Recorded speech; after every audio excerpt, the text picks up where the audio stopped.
Puglia, en Italie, au Liban, et il est actuellement vicaire à Chaville. Et il a publié des livres sur l'exégèse d'oralité et la récitation orale de la Nouvelle Alliance. Voilà, maintenant à vous la parole, Père, pour nous présenter donc la miséricorde dans le christianisme, en nous faisant un petit rappel qui ne sera pas négatif, puisqu'après on va présenter la miséricorde dans d'autres domaines, donc ce qui nous permettra de voir la différence. Bonjour à vous tous. Anne-Claude m'a demandé un exercice sans doute trop difficile pour moi. Celui de faire un survol des principaux concepts concernant la miséricorde, à l'occasion desquels, dans le cours de l'histoire et encore aujourd'hui, apparaissent de fausses interprétations, des déviations concernant le sens véritable de la miséricorde.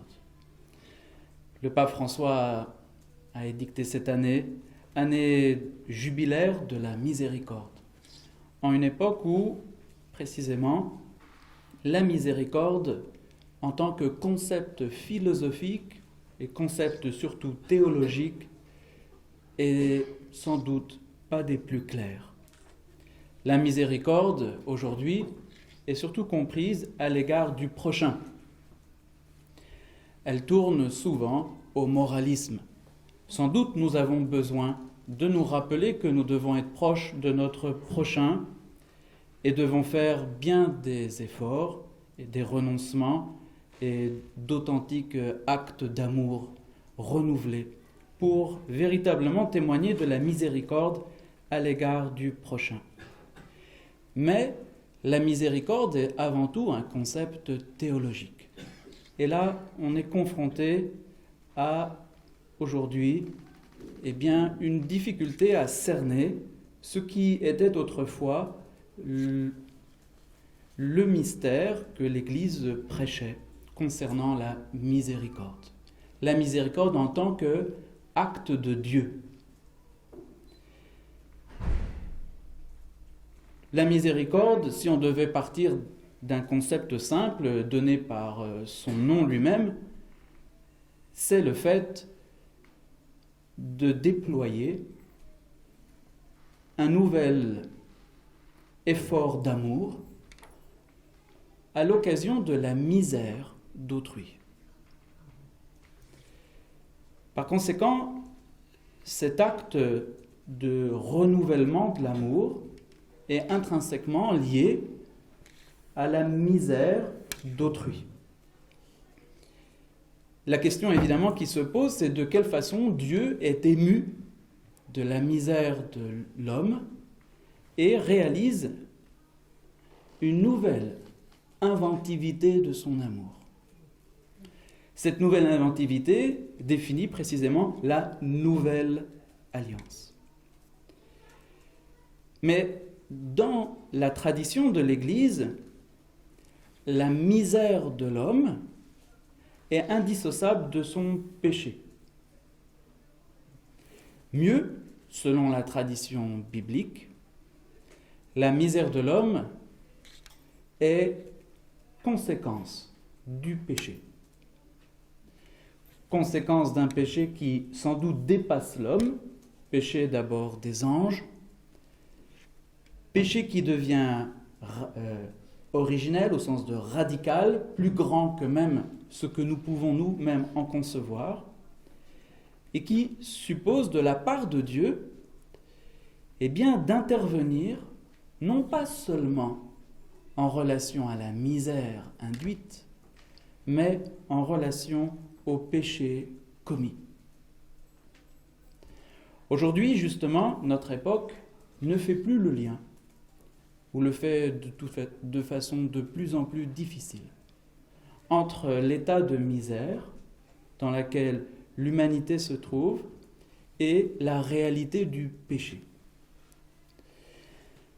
Encore une fois, évidemment, le péché ne doit pas seulement concernait la relation à autrui et retomber dans un discours moralisateur.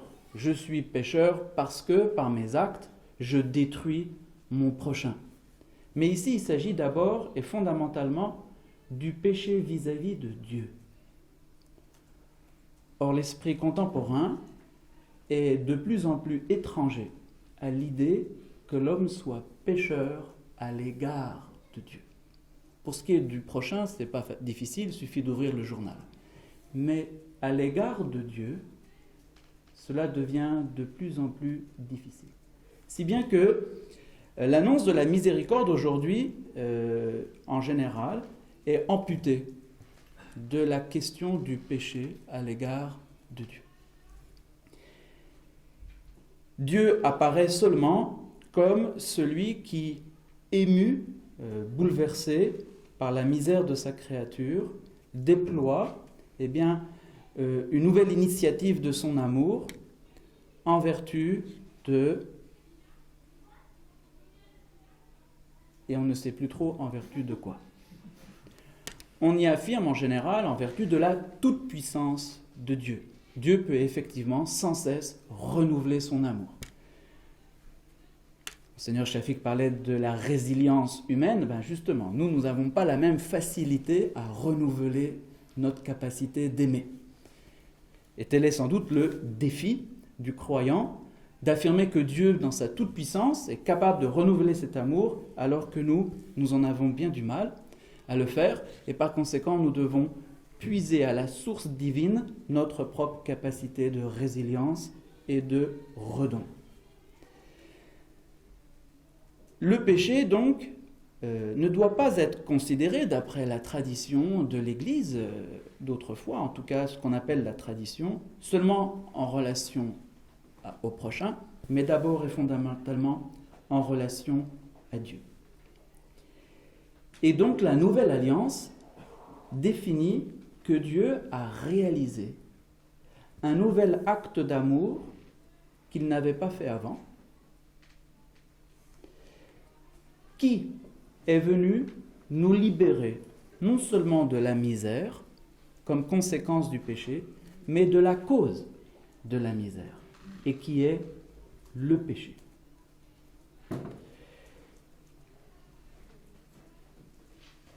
Le péché, alors, se définit comme offense. Offense entre deux partenaires, un offensé et un offensant.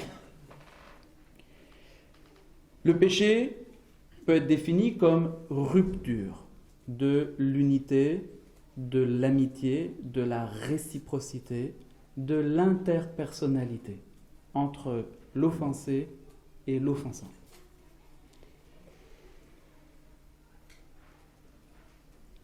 Cette rupture de l'unité est supposée réaliser une offense dans l'offensé. Or, s'agissant de Dieu, on se trouve justement devant un drôle de paradoxe. C'est que Dieu peut être difficilement offensé. C'est pourquoi, dans la tradition de l'Église, on a développé un certain nombre de concepts autour du mystère de l'offense faite à Dieu. On a pu la majorer, c'est-à-dire dire que le péché, dans la mesure où il est adressé, tourné vers Dieu, loin d'être justement minime, est infini. Dieu étant infini, toute offense lui est infinie. Dans l'histoire de l'Église, plutôt moderne, celui qui a le plus développé cette idée, c'est celui qui l'a formulée, qui l'a développée, qui l'a conceptualisée, c'est saint Anselme de Cantorbéry. À savoir que dans son traité sur les raisons de l'incarnation, il a développé l'idée que seul un Dieu pouvait justement réparer une offense faite à Dieu. Ici, j'ai donc introduit le concept de réparation.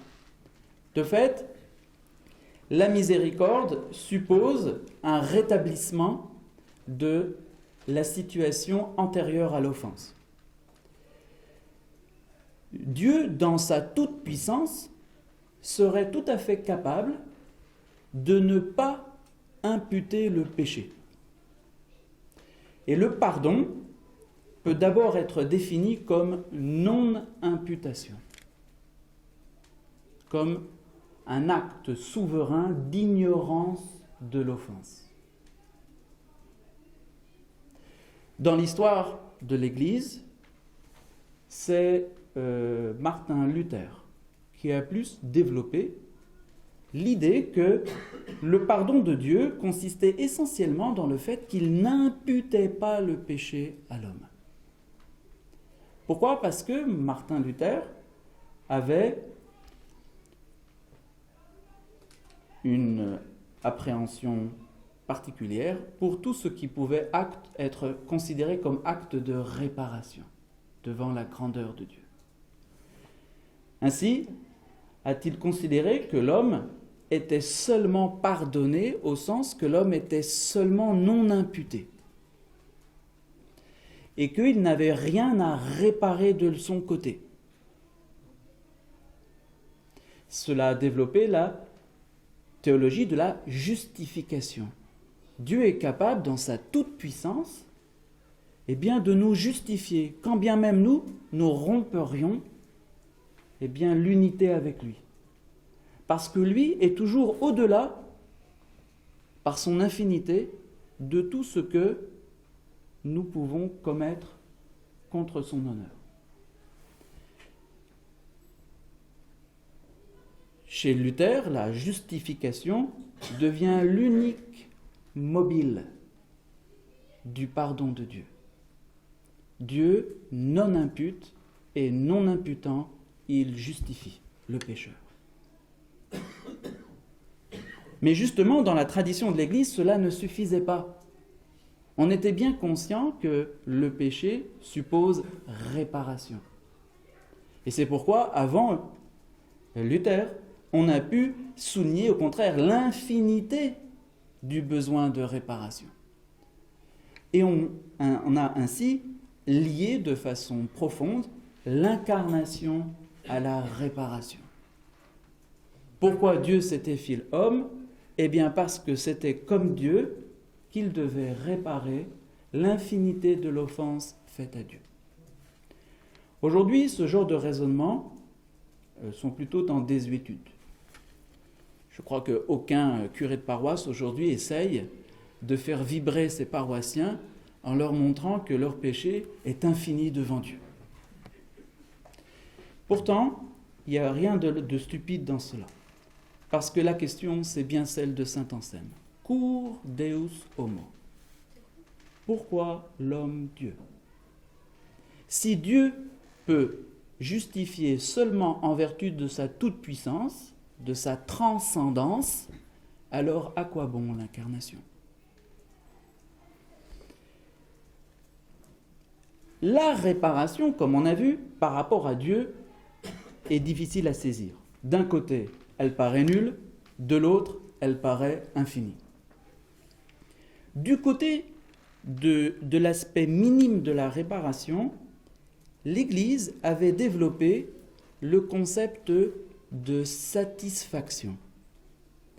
La satisfaction, c'est l'acte par lequel celui qui est offensé considère que l'offensant a suffisamment réparé l'offense.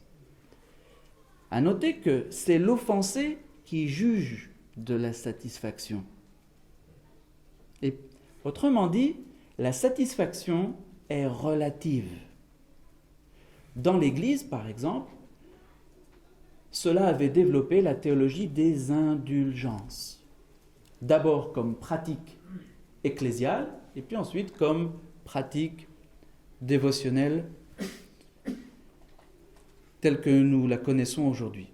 À savoir que Je prends un exemple.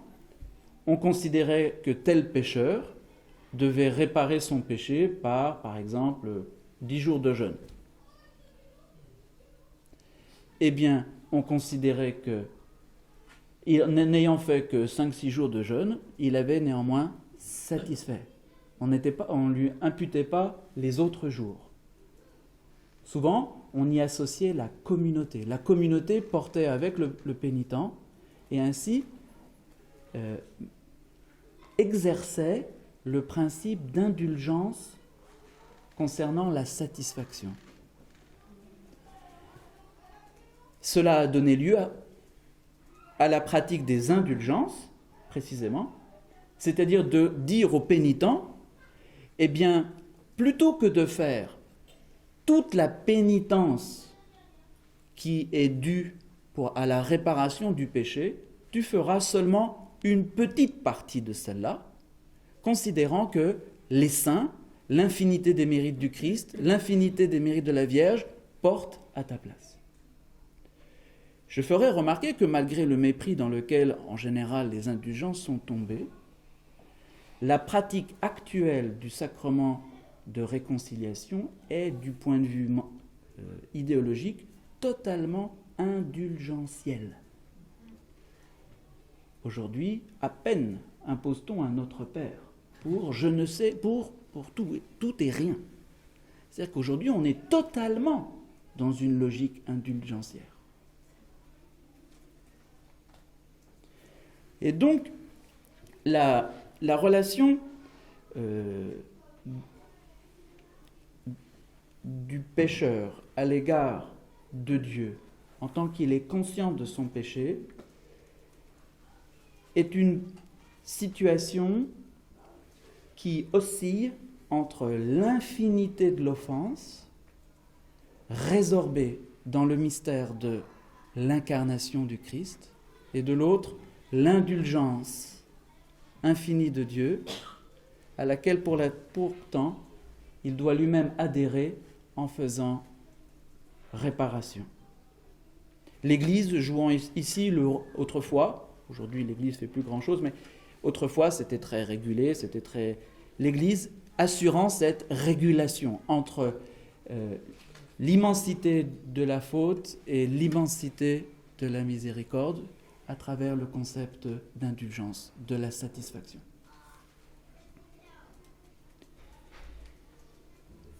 Mais la satisfaction concerne seulement l'aspect relationnel avec Dieu. Le péché suppose la réparation à l'égard d'autrui. Je ne m'y étends pas parce que ça devient aujourd'hui la catégorie principale sous laquelle on aborde la question de la miséricorde. Il y avait aussi, dans la perspective de la réparation du péché par rapport à l'offensant. Car le péché blesse Dieu, blesse le prochain, mais blesse soi-même. L'homme est lui-même détruit par son propre péché. Et Dieu, sans doute, dans sa toute-puissance, peut pardonner par rapport à lui, peut, dans sa toute-puissance, considérer que la satisfaction doit être quasi nulle en vertu de son immense indulgence. En revanche, il ne peut pas réparer les péchés occasionnés en autrui, les dommages réels, et il ne peut pas non plus réparer les dommages occasionnés en soi. Les dommages occasionnés en soi étaient doubles dans la théologie traditionnelle. D'une part, à tout péché, on associait une emprise du démon. C'est pas de moi, c'est pas de l'Église, c'est du Seigneur. Il dit par exemple en Saint Jean, tout homme qui commet le péché est esclave du péché et du père du péché. C'est-à-dire que tout acte pécamineux contient quelque chose du contrat passé avec le mal. Et libérer l'homme du péché et de la misère dans laquelle il tombe supposait de le libérer de ce contrat-là. Et là encore, évidemment, on peut supposer que dans sa toute-puissance, Dieu est capable de rompre ces contrats. Mais la réalité est tout autre. On peut faire cette supposition, mais elle n'est pas correcte.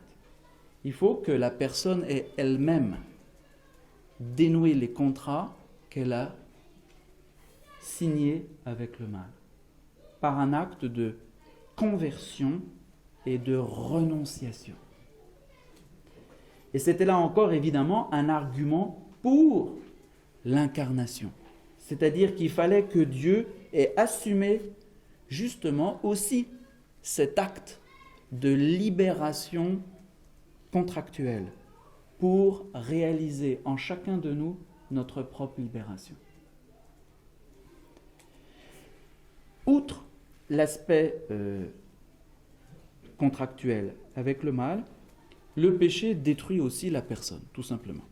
Parce que le péché est destructeur. Tout en détruisant autrui, en réalité, il introduit la mort dans la personne, dans son complexe psychosomatique. C'est pourquoi est attaché à la réparation des conséquences du péché ce que l'on appelait autrefois l'expiation. L'expiation, comme le mot l'indique, c'est un mouvement ex, c'est-à-dire il faut enlever, afin de rendre la chose pi, la chose pure. C'est-à-dire, en langage plus simple, c'est un acte de purification.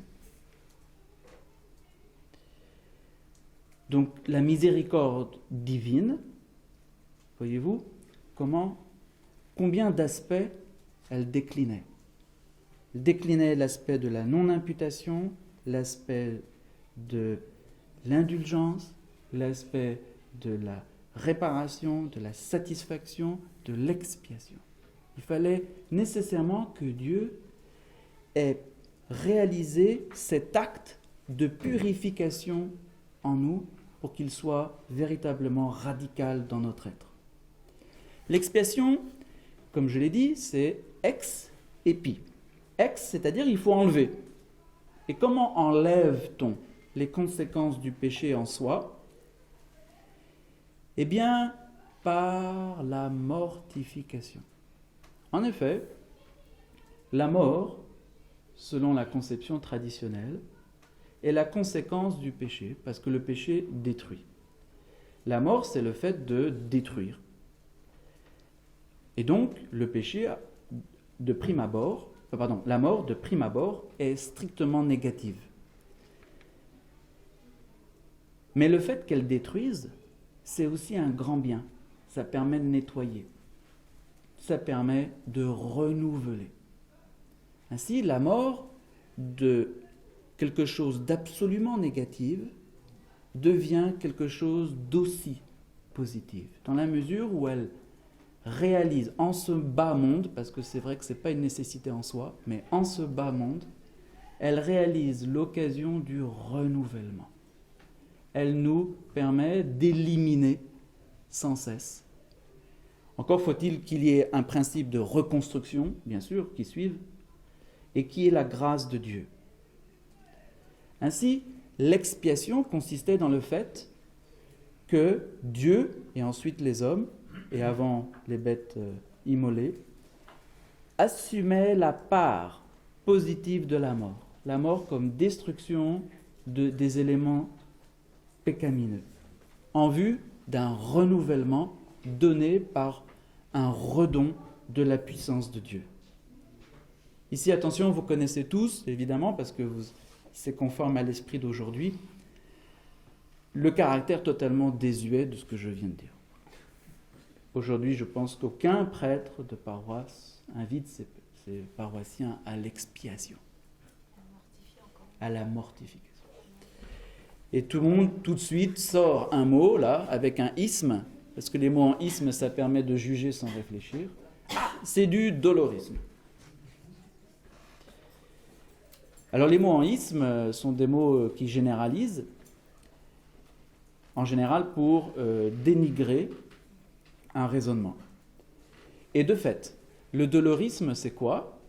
C'est le fait de ne voir dans la mortification que l'aspect destructeur et oublier que c'est afin de laisser place à un acte créateur de Dieu. Dieu est agissant, recréateur. Donc, voilà. Donc la juste expiation, ça veut dire qu'elle ne se fait qu'en Dieu. Hein. Ce n'est pas nous qui allons savoir comment nous devons épouser la mort et comment nous sommes renouvelés par sa grâce.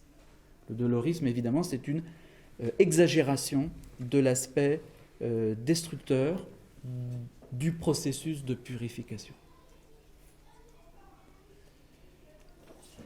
Voilà tout ce que la miséricorde, en tant que concept théologique, impliquait dans la théologie de l'Église, avec toujours un risque, c'est précisément de se trouver incomprise.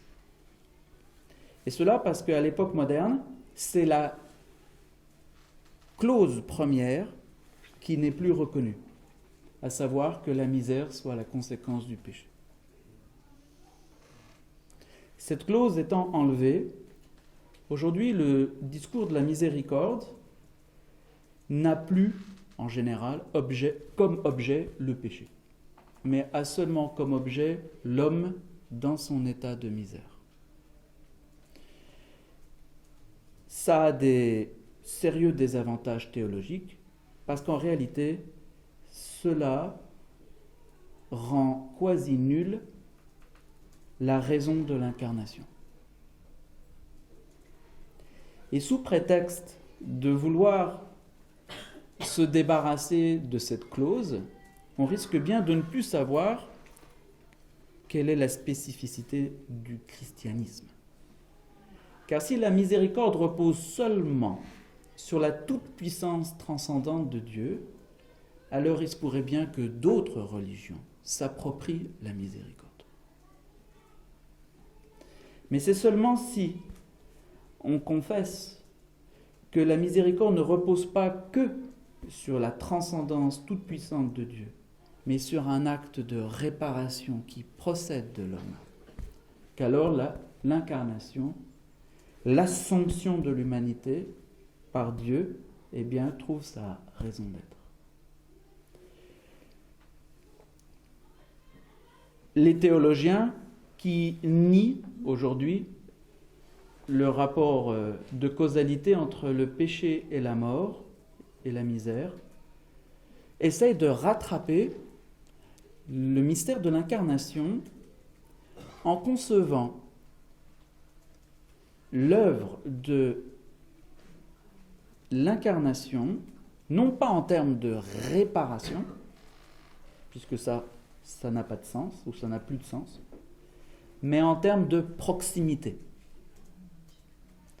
La miséricorde de Dieu, s'incarnant et souffrant la passion, consisterait dans le fait que Dieu serait venu s'unir à l'homme dans sa misère, sans que cette misère ait le moindre contenu. C'est-à-dire que la miséricorde consisterait dans un acte de présence. Dieu se fait proche, s'unit à toute la misère humaine, mais cette misère humaine n'a pas de sens. C'est-à-dire qu'on va affirmer l'absurdité de la misère. Les théologiens qui défendent cette thèse-là sont très fiers. Ils considèrent qu'ils ont fait un pas dans la vérité, en assumant l'absurdité de la misère. Ah oui, parce que dans la théologie classique, la misère n'est pas absurde. La misère a une cause, elle a une raison d'être, elle a tout un processus. Mais là, dans la théologie moderne ou contemporaine, enfin, qui est en vogue, la misère, le mal, n'a pas de cause. Il ne procède pas du péché. Il n'a pas de cause, donc il est un non-sens. Et on valorise la passion du Christ en tant qu'acte par lequel Dieu se serait uni au non-sens. Et on trouve ça très fort. Mais on pourrait vraiment se poser la question. Si la misère n'a pas de sens, si c'est un non-sens absolu, y a-t-il vraiment besoin de l'incarnation ? Dieu, dans sa transcendance, n'est-il pas capable de rejoindre le non-sens du mal et de la misère ? Nos amis nous diront que oui. Et donc il n'est pas du tout sûr que cette solution soit la bonne.